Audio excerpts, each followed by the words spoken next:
নমস্কার, tasty tradition with মনীষাতে সবাইকে স্বাগত। আজকে আমি একটা ইউনিক রেসিপি আপনাদের সাথে শেয়ার করব, যেটা বানানো খুবই সহজ এবং এটা খেতে এতটাই সুস্বাদু যে এটা বানানোর পর আপনার কাছে বারবার এটা বানানোর রিকোয়েস্ট আসবে। তো চলুন শুরু করি। ইনস্ট্যান্ট মালাই কেক। প্রথমে আমি 8টা মিল্ক ব্রেড নিয়ে এর ধারগুলো কেটে রেডি করে রাখবো। এখন 1 লিটার দুধ কড়াইতে দিয়ে ফোটাতে দেব। তার থেকে কিছুটা দুধ দুটো পাত্রে তুলে রাখবো।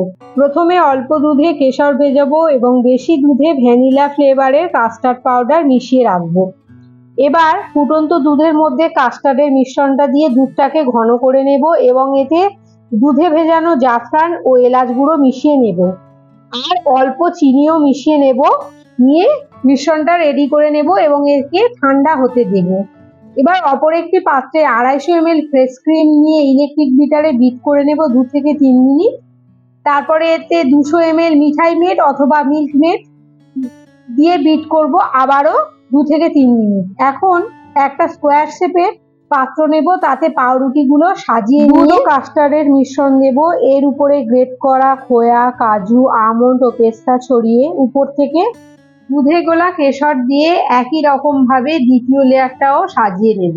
এবার রেডি করা ফ্রেশ ক্রিমটা দিয়ে ঢেকে দেব, আর দুধে ভেজানো জাফরান ও বাদাম ফাইনালি ছড়িয়ে নেব এবং এটা ফ্রিজে সেট হতে দেবো 2 থেকে 3 ঘন্টা। এখন ফ্রিজ থেকে বের করে নিলেই পরিবেশনের জন্য রেডি হয়ে যাবে ইনস্ট্যান্ট মালাই কেক। আমি এটা কেটে দেখালাম। ভালো লাগলে ভিডিওটি লাইক, শেয়ার, কমেন্ট করবেন। এরকম আরো ভিডিও পেতে চ্যানেলটি সাবস্ক্রাইব করবেন। ফেসবুক, ইনস্টাগ্রাম থেকে যারা দেখছেন পেজটি ফলো করবেন।